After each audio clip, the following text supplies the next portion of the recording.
Witajcie bohaterowie i słuchacze. Słyszymy się na tej już 11 sesji Ashanu. Przygód świata Might and Magic. Zakończyliśmy naszą całą przygodę ostatnim razem na wyjechaniu Talonguard. Po całych wydarzeniach dramatycznych i dotkliwych, które działy się w cyrku niesamowitości. Co nasi bohaterowie dzisiaj zrobią? Dokąd się udają? Nie wiem, ale wiem, że możemy się za chwilę przekonać.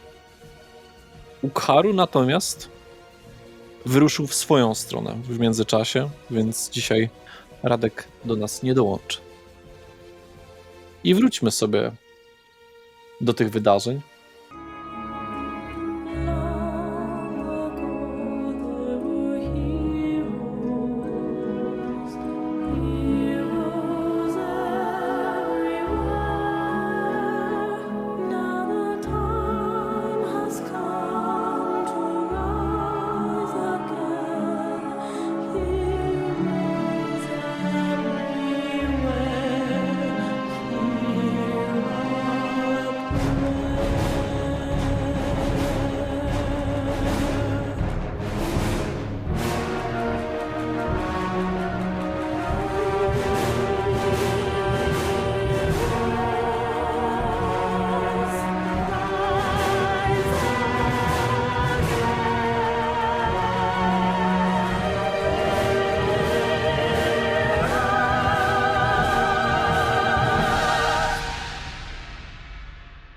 Jak pamiętacie, ledwo co wyjechaliście z miasta powozem. Lloyd, zatrzymaj powóz. Ściągam cuklę. O co chodzi? Uważam, że powinniśmy zawrócić. Wiem, że nie jest to, na co się umawialiśmy, ale uważam, że powinniśmy zbadać to miejsce. W sensie, masz na myśli tamto miejsce? Tak, mam na myśli cyrk, Lloydzie. Zgadzam się trochę z Neloczką. Po prostu nie mogę przestać o tym myśleć. Ja też nie i to nie będzie łatwe dla żadnego z nas, ale jestem łowcą. Moim zadaniem jest zbierać informacje. A gdzie zdobędę więcej informacji niż tam? Pani Krysia mówiła, że mamy też stać się silniejsi. No myślę, że może to być dobre miejsce, żeby znaleźć jakieś wskazówki co do tego, jak przyspieszyć nasz proces nauki. No dobrze, ale trzymajmy się razem. Niech tak będzie. Zgadzam się. Zawracam konie, byśmy pojechali w stronę Cyrku? Mhm. Dobrze. Jak wspominałem, nie jest to tak strasznie daleko. Znajduje się to na polanach, które na ogół były wykorzystywane prawdopodobnie do jakichś turniejowych pojedynków, szczególnie konno. Widać było pozostałości. Barierki drewniane, tarcze i różne, nawet zagubione gdzieś tam, wiecie, w ziemi, w błocie pewnie było coś jakiś czas temu, albo może już nawet poprzedniego roku. W ziemi porozrzucane gwoździe, podkowy, pewne kawałki łańcuchów, ich grubszych, zardzewiałych. Jedziecie w tamtą stronę. Widać, że cały ten szkielet, cały ten budynek stworzony na potrzeby występów jest składany coraz bardziej. Materiały znikają, są ściągane, pakowane na różne wozy. Dużo jest tutaj wozów. Nikt nie wydaje się uśmiechać. Nie jest przyjemnie. Gdzie byście się chcieli zatrzymać? Czy chcecie jechać bezpośrednio, jakby to powiedzieć, na ten cały taki... Bo wyobraźcie sobie, że to jest takim kształcie koła mniej więcej. to, jak została zajęta ta przestrzeń. No i są ogrodzenia pewnego rodzaju, drewniane, dosyć niskie palisady. Ale nie takie, żeby były szpikulce, tylko takie równe. Czy chcecie wjechać do środka, czy zostawić powóz trochę przed i się przejść? Trochę przed. Tylko powiem jeszcze, bo chciałem właśnie powiedzieć, że tam stamtąd ze środka jeszcze wyjeżdżają, to możliwe, żebyście trochę ich zagrodzili. Dobrze, dojeżdżacie tam. Widzicie tych mężczyzn, orków, noszących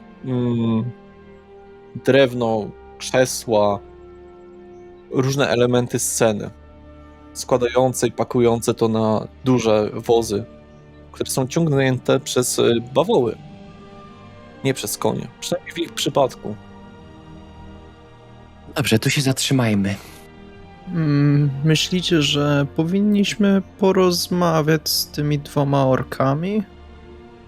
W końcu należeli do cyrku, więc coś mogą wiedzieć. To są ci, którzy byli na bramce? Jakby, że pilnowali, czy ludzie kupują... Okej. Myślę, że to dobry pomysł. Wydaje mi się, że to ci, którzy sprzedawali bilety. Może widzieli kogoś wchodzącego, dziwnego. Z tego co widziałem, polubili cię, więc chętnie pewnie z tobą zamienią 2 słowa.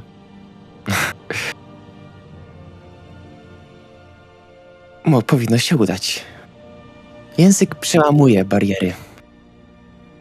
Zróbmy tak zatem. No to schodzimy z naszego wozu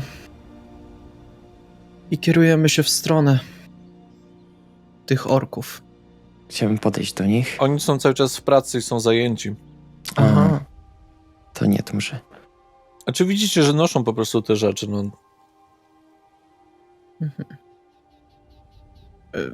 Okej, a to co jeszcze widzimy? Coś wartego uwagi? dużo jest osób tak bardziej przy... To są takie małe... Nie pamiętam do końca z tego słowa, ale tak jak Romowie mieszkali w takich przyczepach drewnianych, mniej więcej, wiecie, jak takie wozy wróżkarskie, jakichś takich, coś w tym stylu. Tam jest dużo osób, bo tam ewidentnie w środku mieszkali podczas tych podróży. Tam jest parę osób siedzących sobie, rozmawiających, palących jakieś różne rzeczy, jedzących. Z tych osób, które może zapadły wam w pamięć, to są te 2 elfy, które robiły ten pokaz wody i lodu. Może by zapytać tą siostrę i brata. I widać gdzieś tam jeszcze noszących rzeczy i zajmujących się zwierzętami, te krasnoludy 2, co je też widzieliście. Pośrodku tego wszystkiego, jak tak spojrzycie troszeczkę do wnętrza namiotu, bo jeszcze jest jakieś tam pewnego rodzaju. Jeszcze ten taki stelaż nie został całkowicie schowany. I jest ten, który przedstawiał wszystkich. Wydaje się być prawdopodobnie właścicielem tego interesu. Z tego co pamiętam, ten brat i siostra byli bezpośrednio przed tym całym wydarzeniem. Może w czasie prób do tego przedstawienia coś widzieli o tym. Możemy porozmawiać i z nimi, i z tamtym mężczyzną. Wskazuję, tak staram się ukradkiem wskazać palcem na tego mężczyznę, który wygląda jak właściciel tego wszystkiego. Moim zdaniem powinniśmy przepytać każdego, kto może coś wiedzieć, czyli i elfów, i krasnoludów, i właściciela. No i orków, jeśli... I orków, jak skończą pracować. Albo możemy im pomóc w pracy, dzięki czemu będziemy mogli rozmawiać pracując z nimi jakby. Te skrzynie nie wydają się super ciężkie. Problem jest taki, z tego co pamiętam, oni chyba niezbyt mówili po powszechnemu. Czyli Lloyd by musiał tłumaczyć. Zgadza się. No nic, z kim chcecie spróbować najpierw? Właściciel, elfy? Myślę, że właściciel może nam o każdym powiedzieć. No, w końcu są to jego pracownicy. Więc spróbujmy najpierw z nim. Może powie nam coś, co później nam się przyda przy rozmowie z nimi.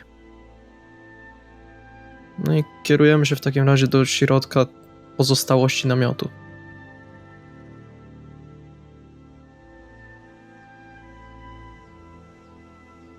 Mężczyzna z rękami z tyłu splecionymi obserwuje, jak reszta pracowników rozbiera cały cyrk. Stoi do was plecami, więc nie widzi was. A wy widzicie tą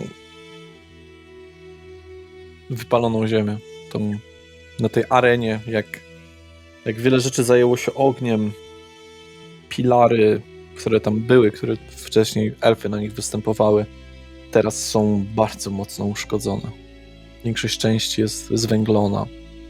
Całe obrzeża areny wyglądają, jakby nastąpiła naprawdę spora i mocna eksplozja, niszcząca większość krzeseł, drewna.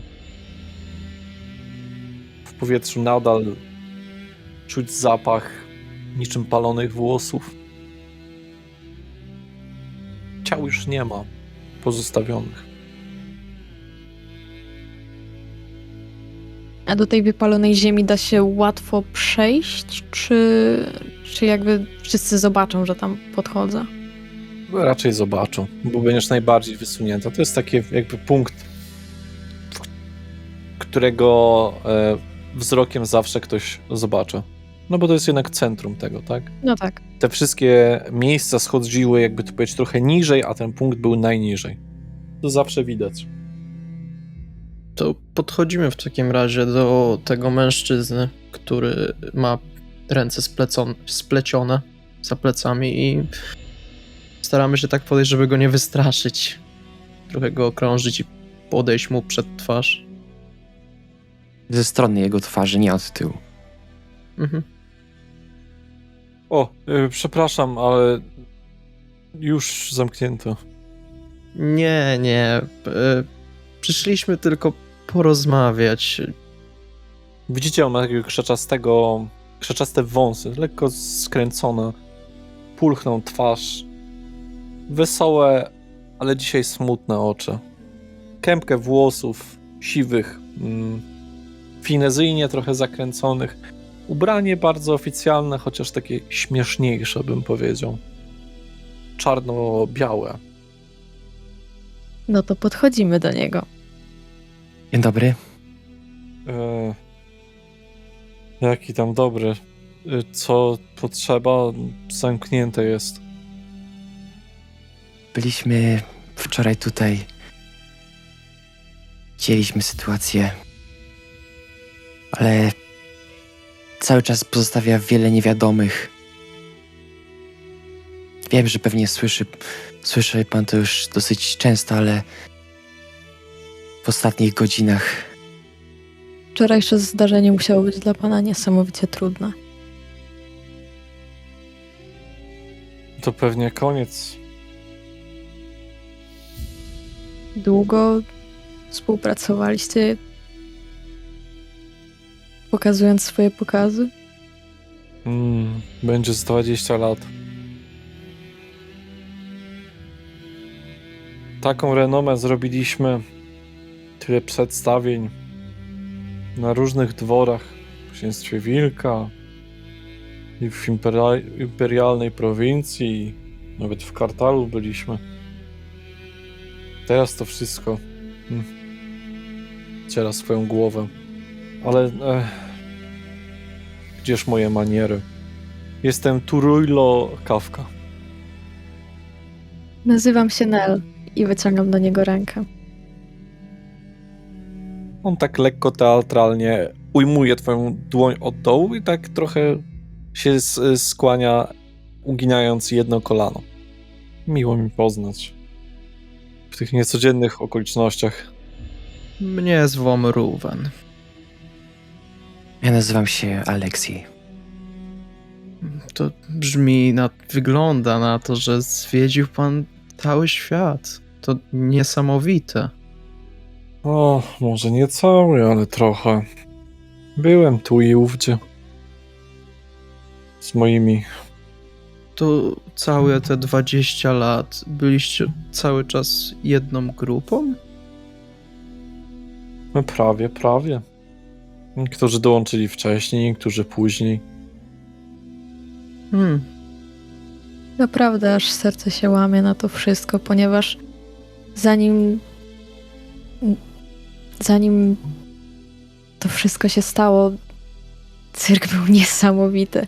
Muszę przyznać, że byłam po raz pierwszy w cyrku i naprawdę było to wszystko magiczne. Uśmiecha się lekko.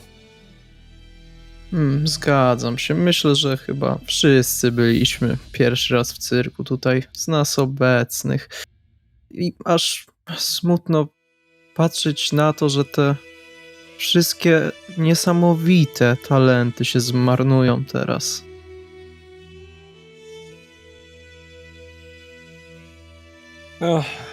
No, będziemy musieli coś wymyśleć.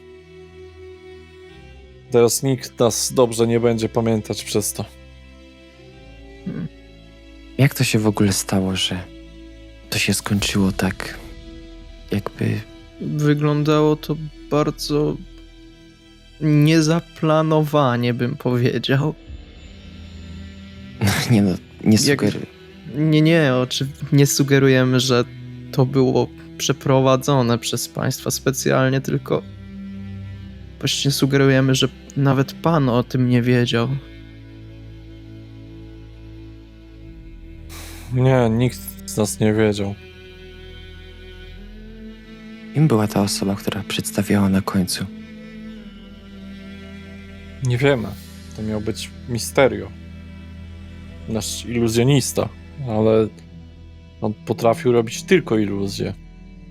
Czyli pracował już z wami przez jakiś dłuższy czas. Znaliście się. A jakże? Z 8 lat.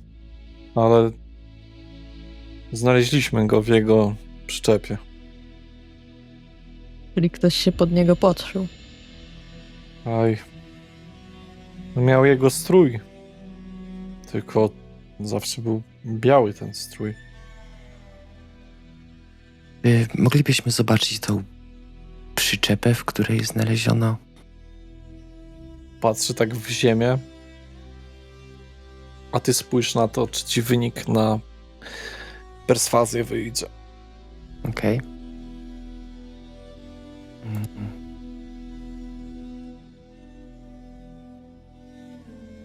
9. Wolałbym jednak... Nie znamy się i to nie wygląda dobrze. Oczywiście, rozumiem. Szanujemy zatem twoją decyzję. To może być... A co do tego, że może nie warto tego skreślać, może zmiana nazwy i wyrobienie sobie nowej renomy pozwoli wam dalej podróżować. Nie ukrywam, byłoby niesamowicie miło, gdybyście z tego nie zrezygnowali. No panienko, to niestety nie zależy tak bardzo od nas. Ludzie będą się bali teraz przyjść pewnie. Niezbadane są ścieżki losu. Mieliśmy kiedyś incydent z panterą, ale nie do takiego stopnia. Na szczęście nikogo nie zabiła, ale podrapała mocno.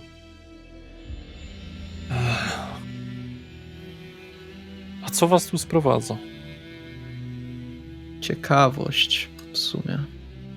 Po prostu to wydarzenie, jak i pewnie sam pan rozumie, było szokujące i trudno było nam o nim zapomnieć bez chociaż jakiejś próby działania.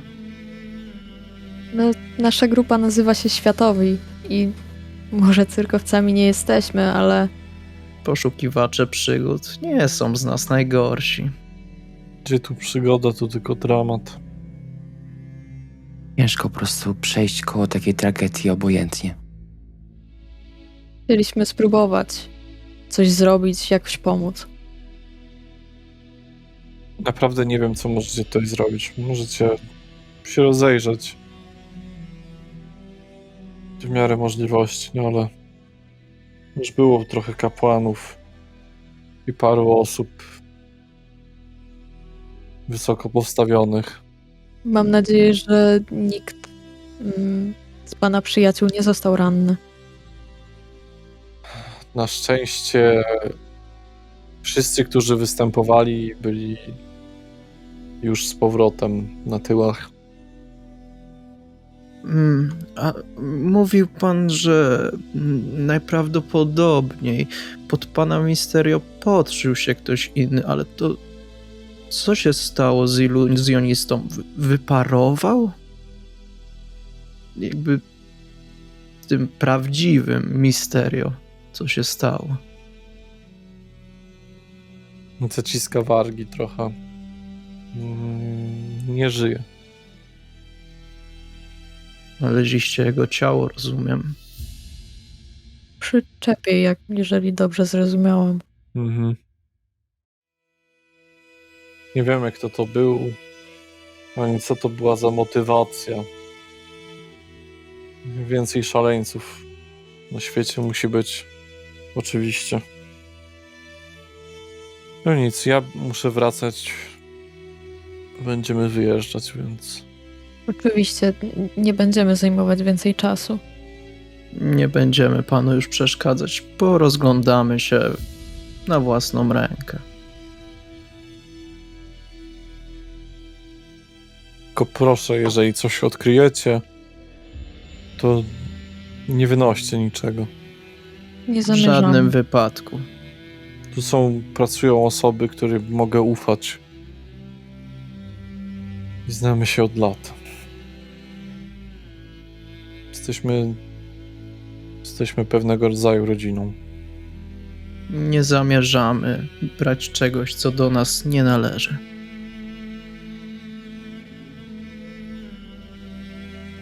Życzymy powodzenia. Miejmy nadzieję, że jeszcze kiedyś będziemy w stanie zobaczyć państwa występ. Odchodzi. No to my też chciałbym wziąć moich towarzyszy i trochę je odciągnąć na bok od uszu innych osób. Gdzieś bardziej miejsce z dala od innych. Po prostu. Moim zdaniem powinniśmy jednak sprawdzić powóz Misterio. Z tego, co widzę i tak się rozglądam na boki, nikt tutaj jakoś porządnie chyba nic nie pilnuje. Nie mówię oczywiście, że mamy coś zabrać, ale może coś przeoczyli. Możemy spróbować to zbadać. I No, to właśnie, może spytam się Game Mastera, czy my widzimy tu jakieś wojsko? Coś w tym stylu? Jest trochę żołnierzy Imperium. Czyli... Okej. Co najmniej, nie wiem, 12 osób na obrębach. Jak tak obserwujecie mowę ciała tych żołnierzy, ich zachowania, to ewidentnie nie mogą się doczekać, aż ten cały cyrk stąd wyjedzie. Nikt ich tutaj już nie chce.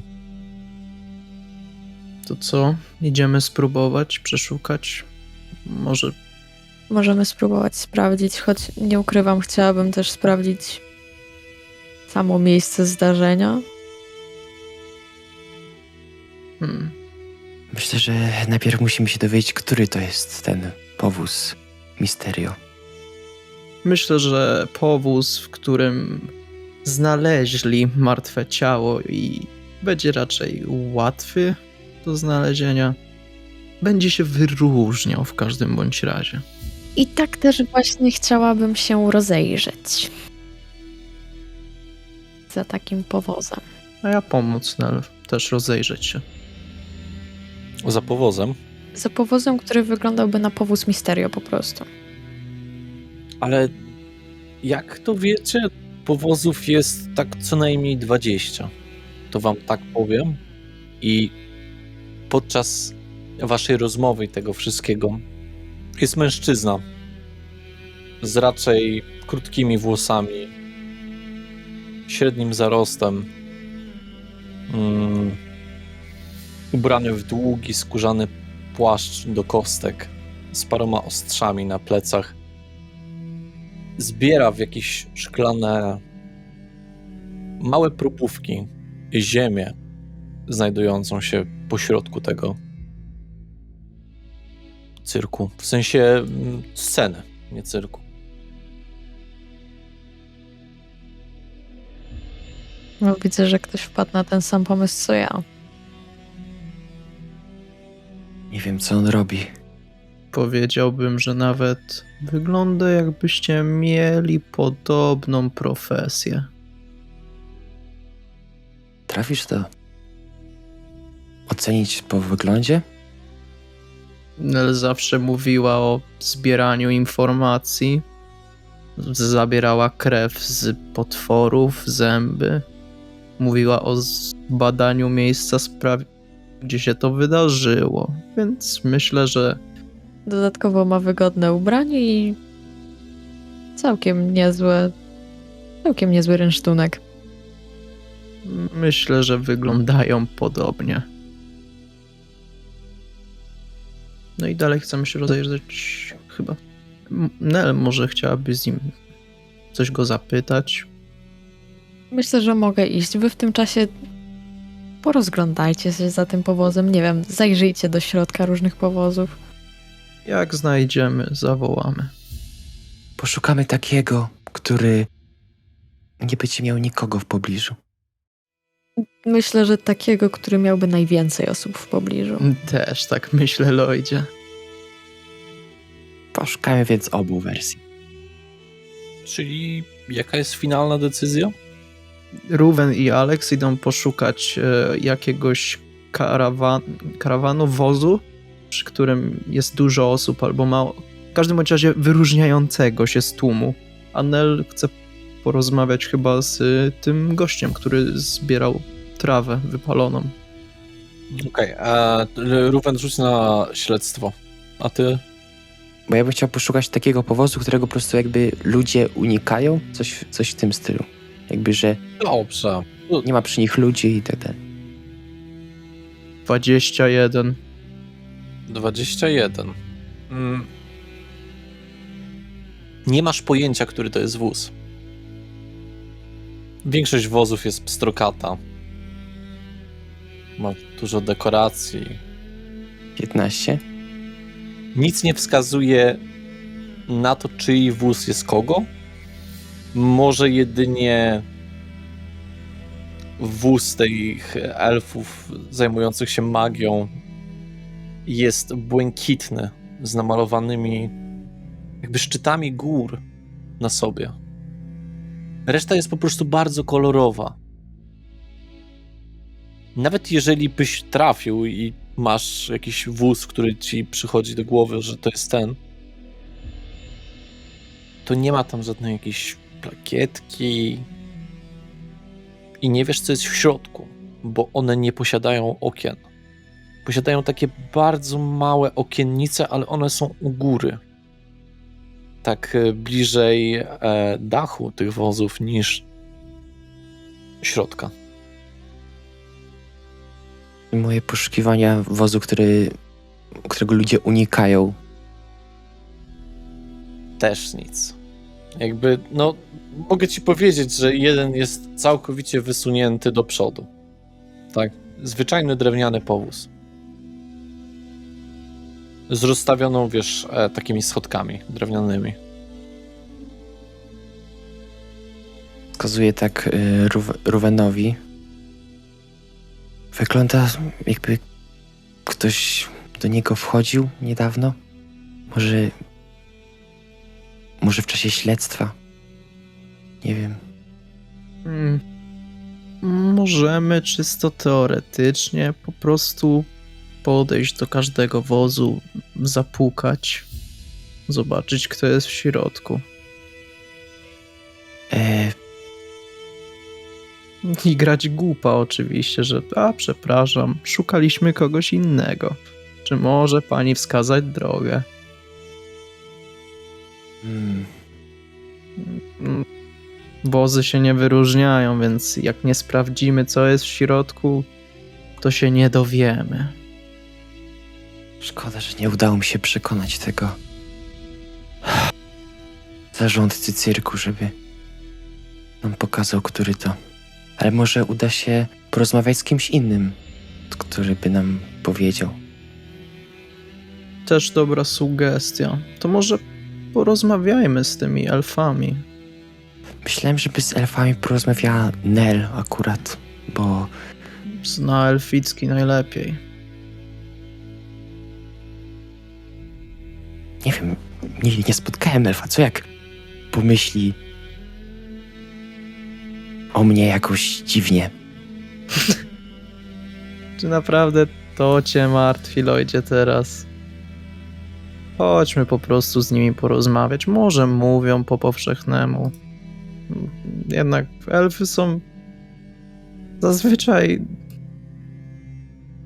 dosyć dobrze wykształcone. Macie mnóstwo czasu. To jest cudowne. Tak, zgadzam się, Lloydzie. Czy ja umiem co? No mówić w ich języku. Co drugie słowo po elficku? Myślę, że potrafię. Spróbujmy. Chociaż Dobrze. no nie uśmiecha mi się robienie tego bez Nel, tak trochę za jej plecami. Nel też rozmawia z innymi osobami. Myślę, że po prostu ją wyręczymy. Więcej, lepiej wykorzystamy czas. Masz większe doświadczenie w takich sprawach. Prowadź. No dobrze, to kierujemy się do tych elfich siostry i brata. Co Nel chce zrobić? Ja chciałam porozmawiać z tym mężczyzną, który zbierał ziemię do probówek. No dobrze. To schodzisz niżej tymi schodami i widzisz go robiącego jakieś notatki. Ma pod swoim płaszczem parę probówek, jakby takie miejsca zapinane, różne uzbrojenie, dosyć, powiedziałbym szczerze, niespotykane. Stoisz, jakby to powiedzieć, na najniższym poziomie, jeżeli chodzi o miejsca, ale on jest w arenie, więc jest jeszcze głębiej, o 2 metry jakby w dół. Czy, czy ja mogę jakby do niego zejść? Możesz zeskoczyć po prostu przez to. Okej, to chciałabym zeskoczyć, ale też staram się uważać, żeby nie zatrzeć jakichś śladów w razie czego. Domyślam się, że pewnie nie ma tam za dużo, ale mimo wszystko. Zeskakujesz, on obraca się w twoją stronę. Światło padło na coś srebrzystego w jego ręce. Co robisz? Unoszę trochę ręce do góry. Właściwie przyszłam zbadać okolice. Domyślam się, że mamy Kto cię wynajął? Sama się wynajęłam. Tu nie wolno. Widzisz medaliony na jego szyi. Medalionów jest parę. Jest z 5. Z tym jeden jest z księżycem praktycznie taki sam, jak ma Lloyd. Drugie definitywnie jeden z nich przedstawia Sylanę. Czyli mogę wnioskować, że to są medaliony ze smoczymi bóstwami. Tak.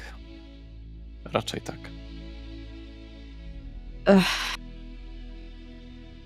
Nie chcę przeszkadzać, można powiedzieć, że jestem... Przeszkadzasz. Chciałam się po prostu rozejrzeć, jak mówię. Mamy podobny fach. Podobno? Wnioskuję, że jesteś łowcą?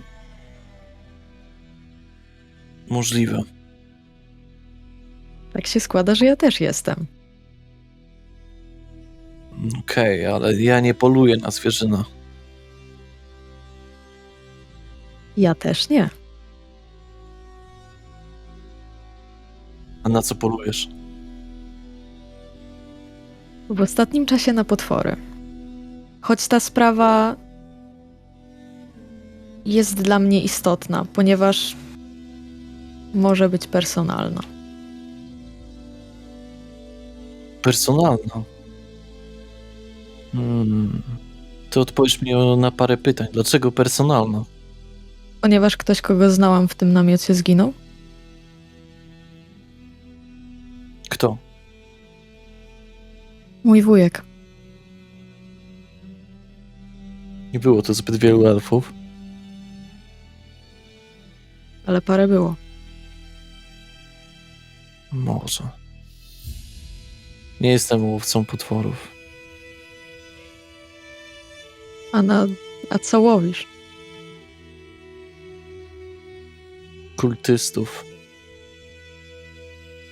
Czyli uważasz, że to byli kultyści? Nie wyciągam tak szybko opinii, ale uważam, że jest taka szansa. Jeśli mogę zapytać, jak mówiłam, jestem dość nowa w tym fachu. Masz... On jest człowiekiem swoją drogą, żeby to było jasne. Okej. Czy wpadłeś może na trop tej osoby, która to zrobiła? Nawet jeśli bym wpadł, to jest sprawa państwowa, więc nie mogę ci powiedzieć ani słowa na ten temat. Rozumiem.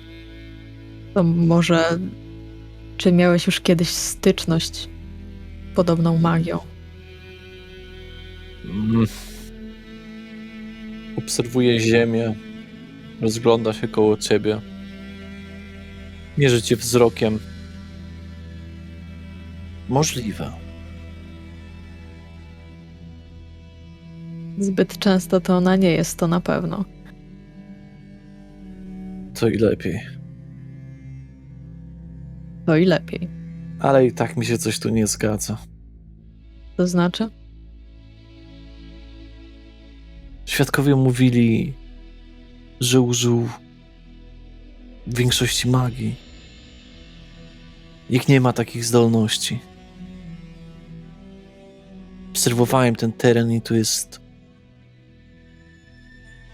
duża ilość. Ale dla mnie to wszystko dziwne.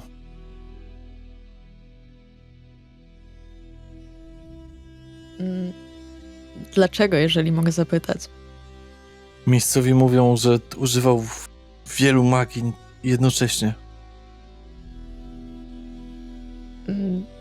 Cóż, byłam wtedy w cyrku i jeżeli ci to pomoże, wierzę, że osłoniło mnie coś w rodzaju skrzydła. A przynajmniej te wyższe rzędy. Skrzydła? Ale jakiego? Błoniastego? Błoniaste, ale takie jak u wiwerny? Czym jest wiwerna? Jak u nietoperza? Było znacznie większe, to na pewno. Było No to się domyślam. jakby smocze. Widziałaś kiedyś smoka? Kiedyś były w Airolanie. Musisz być stara. Mam 100 lat. Prawie. Nie było smoków w Airolanie od wielu lat. Ale były na rysunkach. Posągach. Aha. Nikt nie mówił, że widział tutaj smoka. Parę osób coś mówiło. Każdy podaje inną wersję. No nic, to tyle, co chciałem się dowiedzieć. Teraz zostaw profesjonaliście miejsce dla pracy. Niech tak będzie. Co robisz? Odchodzę. i staram się znaleźć dwójkę kompanów. Okej. W międzyczasie, wy chcieliście dokładnie podejść do tych elfów, tak? Siedzą razem na skrzyniach i obejmują się tak ramionami. Rozmawiają po elficku. Wialta. Elfka spogląda na waszą dwójkę. Ale po co wam to wiedzieć? Jaki macie w tym cel? Coś tu robicie? Bo jak na razie to Imperium tylko przysyła swoich żołnierzy i zaglądają nam w każdą kieszeń. Musisz wybaczyć mojej siostrze, była w gorącej wodzie kąpana. I tak kiwa głową. Cały czas trochę nie wie, co powiedzieć do elfów. Ale co, oferujecie nam pracę? Nie, chcemy...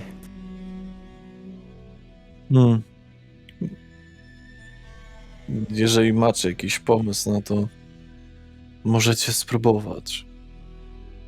Ale nie wiem, jak możemy wam pomóc. Dla nas to wszystkich było wielkie zaskoczenie. Zbliża się do ciebie tak, nadal siedząc, ale tak po prostu wyciąga swoje ciało w twoim kierunku trochę bardziej. Jakby nie chciał po prostu mówić o tym za głośno. Nie wiemy, co się wydarzyło. Prawdziwy Misterio nie potrafił takich rzeczy. Wiedzieliśmy się, że to nie był prawdziwy Misterio. Do powozu Misterio chcecie wejść? Poważnie? Nie wiecie, co tam się wydarzyło. To wygląda strasznie. Może niekoniecznie wejść do środka, tylko obejrzeć dookoła, czy jakieś ślady zostały. Do elfki oczu napływają łzy, które gdzieś tam odlatują wręcz. Nie spływają normalnie, tylko tak rozbryzgają się w taką małą rosę. Kiwam głową. Ja jestem Delwyn, a to jest moja siostra Laura. Nel nadchodzi do was. Muszę przyznać, że był bardzo nieswój. Misterio był dobrym człowiekiem. Dobrze rozumiał magię.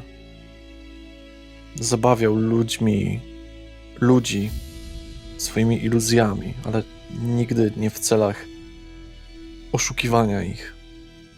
Zabawiał wiele domów, pokazując różnym państwom sposób na rozrywkę. A ten był osowiały, zimniejszy. Laura odzywa się. Był kompletnie inną osobą. I wtedy myśleliśmy, że po prostu może się stresował, chociaż to dziwne, po ilu to 7 czy 8 wiosnach. Nel, jesteś już obok nich. Kłaniam się lekko. Laura mierzy wzrokiem Nel. Bardzo dokładnie. Patrzę na nią również. Delwyn spogląda w niebo. Wydaje mi się, że gdzieś od południa mamrotał coś pod nosem. Nie w języku, który znamy. Rzuć na perswazję. Ze względu na sam szacunek wolelibyśmy nie zostało z niego nic, jeżeli chcecie wiedzieć. Laura wtula się w Delwyna bardziej. Wyglądają jak porzucone szczeniaki w mroźny dzień na powietrzu. Laura spogląda na cię, podpierając się już rękami. Myślę, że Leia. Delwyn odzywa się do ciebie. Ona robiła akrobację na lotniach. Nie wiesz, co mówisz naprawdę. Puste są twe słowa, poszukiwaczu przygód. Dacie wspaniale magią. Może też byście chcieli być poszukiwaczami przygód. Wasze talenty są niezrównane. Nasze talenty są wykorzystywane do sztuki, nie do wojaczki. To i lepiej. Niesamowicie przykro się tego słucha. I jest mi przykro, że was to spotkało. I Shalnalaen. Do zobaczenia. Ja bym chciał w tym czasie opowiedzieć Nel, czego się dowiedzieliśmy. To była po prostu lotnia, nie paralotnia. Bo paralotnia to jest taka z silniczkiem, taki spadochron, nie? To były po prostu lotnie. Co ty chciałeś, Lloydzie? Nel, okazuje się, że Mysterio, ta osoba, która miała przedstawiać, myślę, że to jest ważny szczegół, że nic z niego nie zostało. Tak powiedzieli te rodzeństwa. Akurat przy tym byłam. Za szybko wyciągasz wnioski, Rówenie. Jak brzmiał ten język? Nie dowiedzieliśmy się tego. To mogła być istotna informacja. Bo widzisz, Rówanie, każdy niezrozumiały język brzmi inaczej. Przykładowo ty w momencie, w którym mówiłeś w języku Kappy, brzmiałeś jak bulgocząca woda. Można to do tego porównać. Ja dla Lloyda, mówiąc w języku elfów, brzmię... Mogę się tylko domyślać, ale delikatnie. Jakbym wypowiadała poezję. Powszechny jest twardy. Niedobry do śpiewania. Słyszałem piękne pieśni w powszechnym. Ja nie. W każdym razie każdy język ma swój specyficzny wydźwięk i uważam, że to było istotne zapytać, jaki ten miał wydźwięk. Dla mnie po prostu zastanawiające jest, może to jest takie, wiecie, chłopski rozum czy coś w tym stylu, ale skąd oni mogli wiedzieć, że to był Mysterio, skoro jego ciało było zniszczone nie do rozpoznania? To inne. Nie wiem, myślę, że po prostu to może być możliwość, którą powinniśmy rozważyć, ale a co jak został porwany? Albo zmieniony w coś innego. Nie mamy na to dowodów, nie możemy tego zakładać. Ale jest opcja, że to nie było jego ciało. To jest tylko opcja. Może być taka opcja, ale jak mówię, nie mamy na to dowodów. Poza tym ktoś wynajął łowcę kultystów. Jakieś państwo prawdopodobnie, ponieważ mówił, że to jest sprawa państwa. Ludzie mogą myśleć, że był kultystą, ale nie do końca może o to chodzić. Po prostu łowca kultystów został wynajęty. Swoją drogą bardzo interesujące, że jest taka profesja. Miał naszyjnik z Aszą. Dokładnie taki jak ty masz, Lloydzie. Księżycem. Domyślam się, że to jest naszyjnik z Aszą. Tak, to prawda. Miał też z Sylaną i 3 innymi bóstwami. Myślisz, że wierzył w wiele bogów?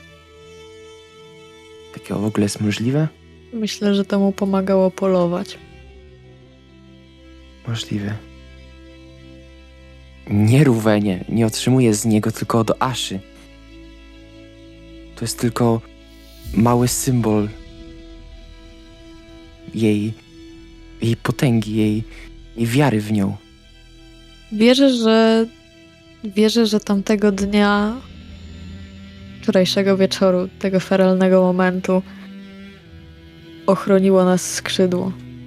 Wyglądało jak smocze, jeżeli mam być szczera. Więc może samego Elrata, może Aszy. Może być zbieg okoliczności, ale mi się też śniły dzisiaj skrzydła. A może to być kompletnie głupie, ponieważ bogowie rzadko ingerują w nasz świat. Leja jest bardzo, wydaje się, ważnym tropem? Nie wiem, jak się to mówi. Ściszam głos bardzo mocno, tak że prawie szepczę do Ruwena. Czy wiesz, co oznacza Rafran? Jest to z języka... Nel zakłada tak, krzyżuje tak ręce na piersi. Jest to z języka elfickiego i oznacza... Ponownie ściszam głos, praktycznie szepczę mu do ucha. Mok krwi. To są... To imię zostało użyte, zanim to się stało. Ten cały mężczyzna, który podszywał się pod Misterio, użył tego imienia. W każdym razie jest coś, o czym wam nie powiedziałam, ale to raczej nie jest dobre miejsce na rozmowę. Jeden z krasnoludów za wami się wychodzi. Oj! A co tu robicie? Dzień dobry, przeszkadzamy w czymś? Nie. A co tak stoicie? A bo co? Fanami? Panami również. To niedobrze, bo Leja nie lubi, jak ją nachodzą fani w takich momentach. A po co tu? Badamy sprawę, która wydarzyła się wczoraj. Dużo się takich pojawia. Chcecie pewnie wiedzieć, jak się słonie podnosi. Oczywiście. Słonie? Chwila, Co to jest czym słoń? czym jest słoń? Aj? To z 2 ogonami. Myślałam, że to... Nie, z jednym. Z przodu to ma nos. Myślałam, że to kiełek. Kły też ma. Tak, ale chodzi mi o to, że to zwierzę. Myślałam, że to kiełek ze względu na to, że widzieliśmy podobnego kiełka, kiedy odwiedzaliśmy państwo krasnoludzkie. Był No, wtedy nas. taki owłosiony. No, jak mamut. One zbliżone są. Tylko te są z magów. Magowie na takich jeżdżą, my jeździmy na włochaczach. Tym to byłoby zimno na północy. Wiele informacji teraz, czyli to są po prostu ogolone te całe mamuty? Nie! No to tak jak masz orła i masz koguta. Nie? Ptak to ptak.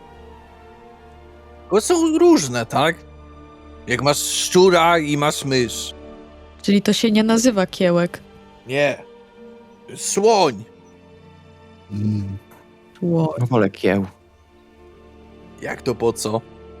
Żeby miał jak się drapać. Nel, a jak inne zwierzęta się drapią bez takich długich nosów? Ja jestem Nel. Serwus. Podaję mu rękę. Na tyle, na ile mogę. Tam się schylam trochę. No on ma tak 1,15 m wzrostu. Się schylasz, Ruwe. Nie masz wyjścia. Ja jestem Tauros. A co oznacza? Nie wiem. Ja jestem Tauros Worenfson. Przepraszam, jaki? Tauros Worewson. Worewson. Tak. Po ojcu. Jak ojciec dał na imię. Taurus. Brzmi dobrze. Nie narzekam. To co chcecie? Pewnie pojeździć na słoniu, co? A może? Nie. Nie. Słonie nie zapominają. To bardzo mądre zwierzęta. Mądrzejsze od psa. A można zobaczyć chociaż z bliska?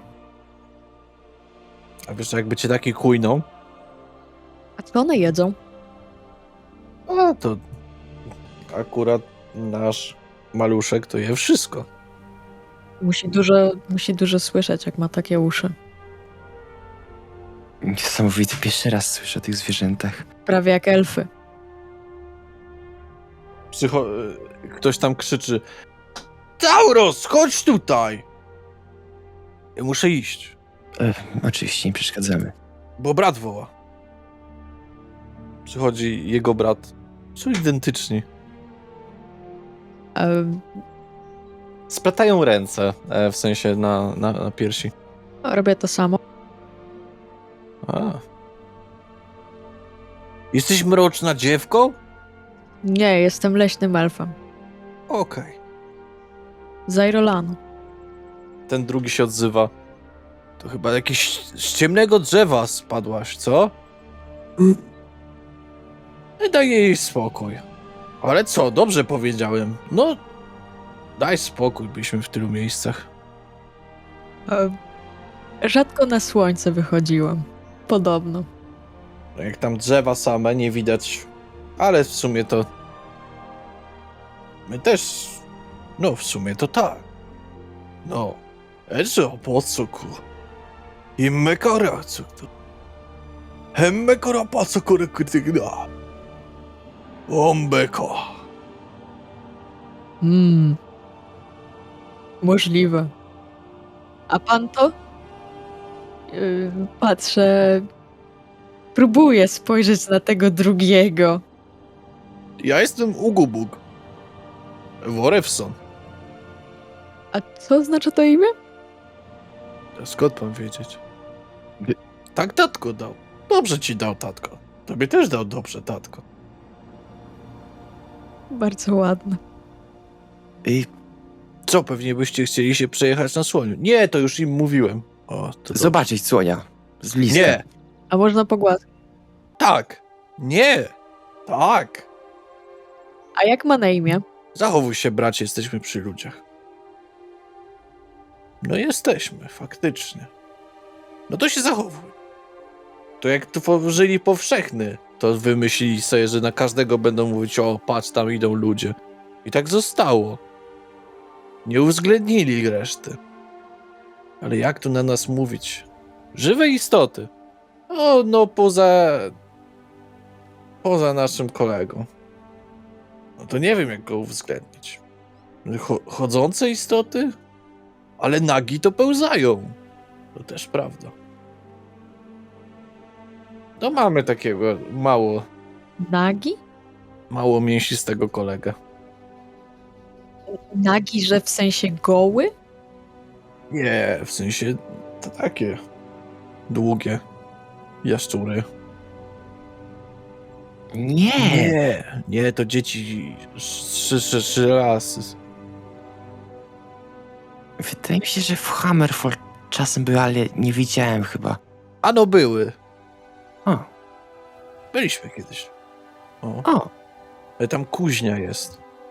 się rozminęliśmy niestety. Ja stamtąd właśnie, niedaleka. Kuźnia zimy tam jest. Dobry oręż kują. Najlepszy pewnie. Nie mów tak. No, my to jesteśmy z Hring. Ale teraz to już... tam w Hring robili lepsze. Nie. Tak. A jak ma na imię słoń? Słoń? Słoń ma na imię Uszatek. Ma duże uszy. Tak, proste nazwy. Jakiego kolega? Tego gołego.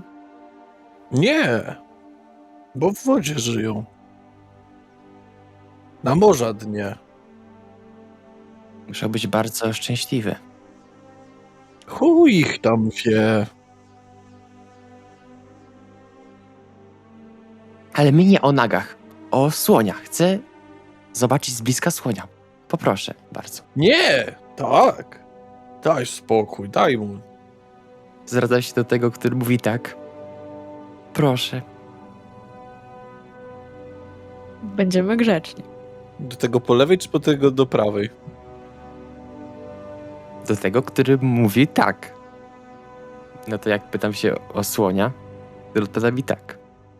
Oni mówili, że poszukiwaczami przygód są. Poszukiwacze przygód. Ci co najgorsi. Ach, zła renoma. Znam się na zwierzętach. Całkiem dobrze. Przecież przed chwilą powiedziałeś, że nie znałeś takiego zwierzęcia. Właśnie dlatego mnie to tak boli. No dobra. Idziecie z nimi? Mhm. Prowadzą was do słonia akurat ma na swoich grubych nogach łańcuchy. A to tak dla bezpieczeństwa, żeby nie uciekł. Bo taki to jak nadepnie kogokolwiek, to potem się robi placek tylko. A jak panowie go podnieśli? Tajemnica zawodowa. A on ciężki? Nie powiem. Bardzo ciężki. Nie próbujcie go podnieść. Hejże. Nie zamierzam. No to musi być strasznie grube kości, skoro w stanie wytrzymać swój własny ciężar. Musi mieć niesamowicie wydatne procesy oddychania. Musi być też pewnie strasznie gorący. Chciałbym dotknąć słonia. Powolutku, powolutku. Powolutku. Tylko nie za dużo, bo będzie gruby. Teraz Podchodzicie do niego, do majestatycznego stworzenia. Słoń sam w sobie, no jak wiemy to z prawdziwego życia, jest naprawdę ogromny. Można by powiedzieć, że na pewno waży masę. No, każdym razem, kiedy się porusza, zostawia po sobie dosyć grube wgniecenie w ziemi, bo tutaj po prostu ziemia jest miękka.